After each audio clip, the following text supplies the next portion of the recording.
It has to ding. There we go. Okay. So here's my people. 1, 2, 3, 4, 5, 6, 7, 8, 9, 10.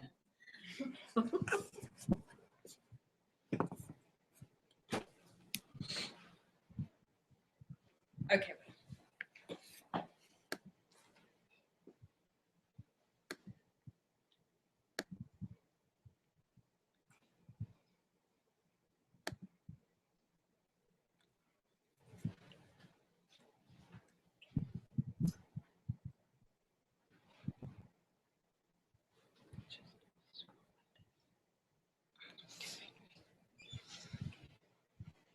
When I was growing up, I was always a little bit of a nerd.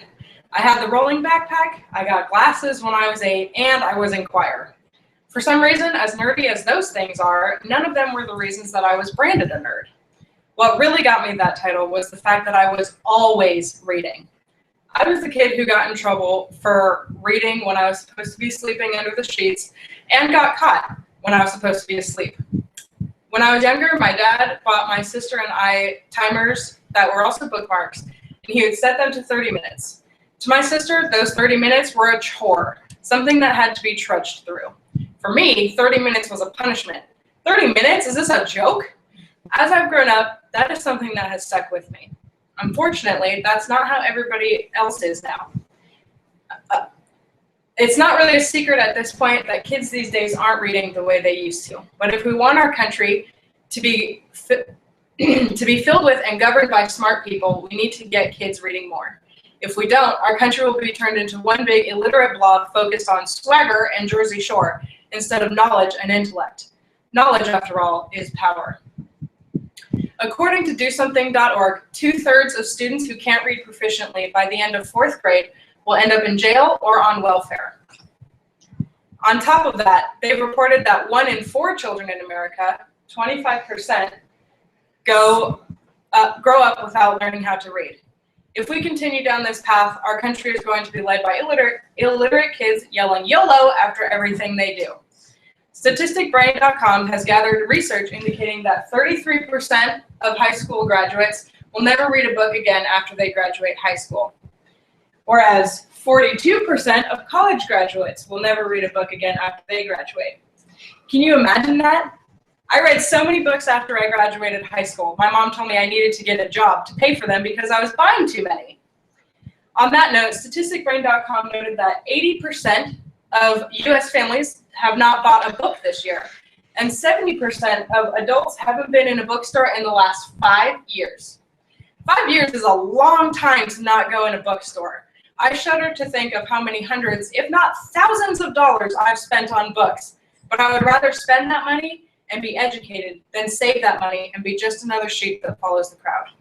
Now that I'm 34 days from graduating college, not that I'm counting, I'm looking forward to finally having some free time to read. I haven't read a book for fun this entire semester, and it is killing me. Why can't we instill that in our children? Why can't we make them love reading? The same website also wrote that 57% of books that are started aren't read to completion. Can you imagine that? The thought of starting a book and not finishing it almost makes me physically ill. Well, I might be alone on that, but we shouldn't have so many people that don't finish reading their books. Jonathan Kozol has taught us that 50% of Americans are unable to read an 8th grade level book. There are 318 million people living in America right now. According to Kozol, that means almost 160 million of them can't even read an 8th grade book. These statistics show that people just aren't reading like they used to. Whether they're afraid of being nerdy or just don't find the joy in it, this is something that needs to change. If you don't want to hear it from me, maybe you'll listen to this Oxford professor.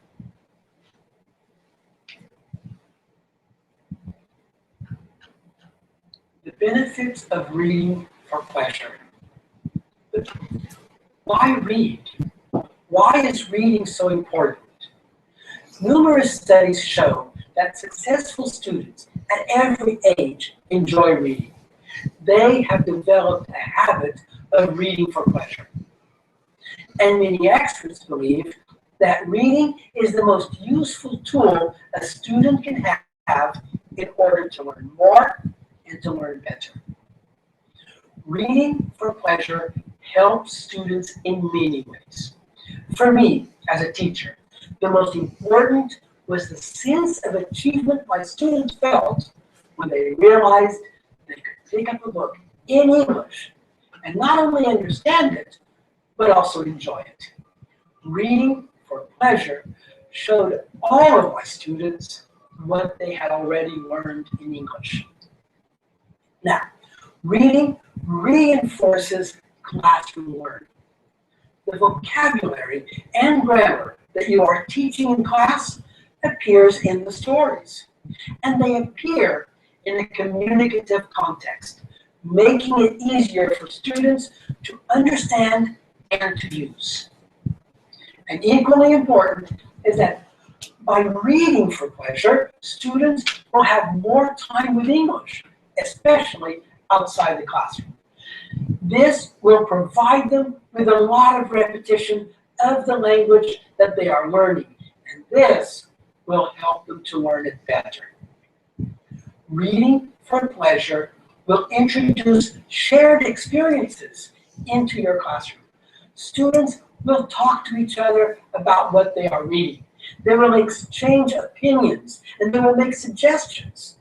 A reading program will make them confident about learning, enabling them to learn more.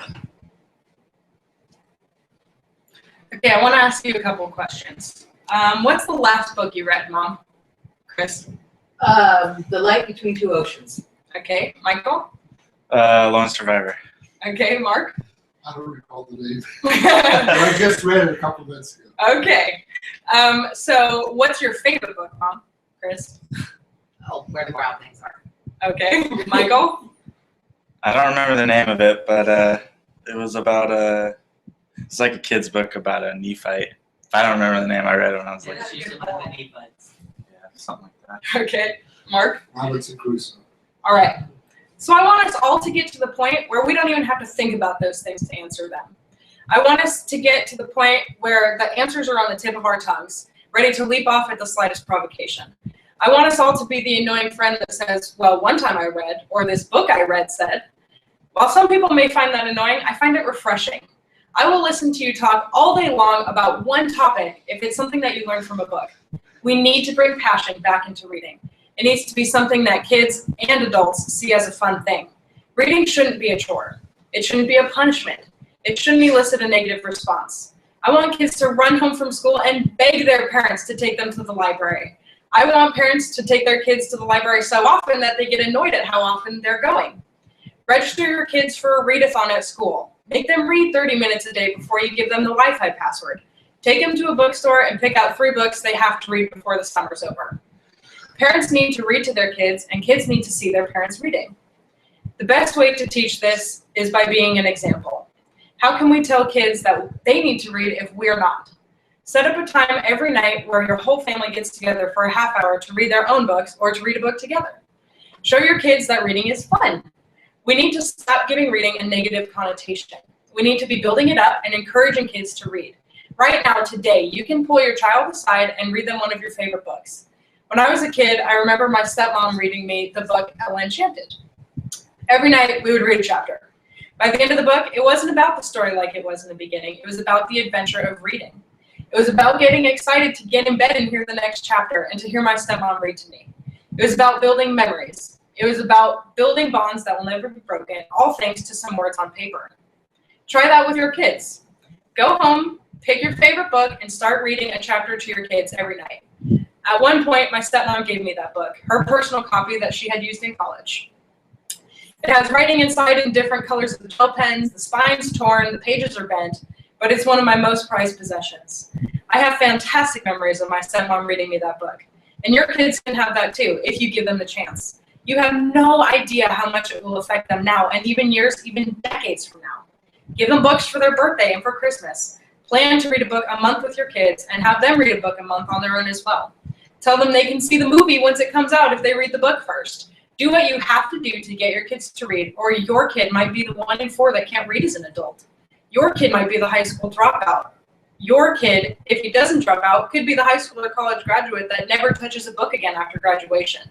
Don't let your child be a negative statistic. Make your child a nerd. Teach them it's okay to be nerdy. Nerds grow up to be the boss anyway, so when all the people who called them nerds end up working for your nerdy kid, they can get their revenge then.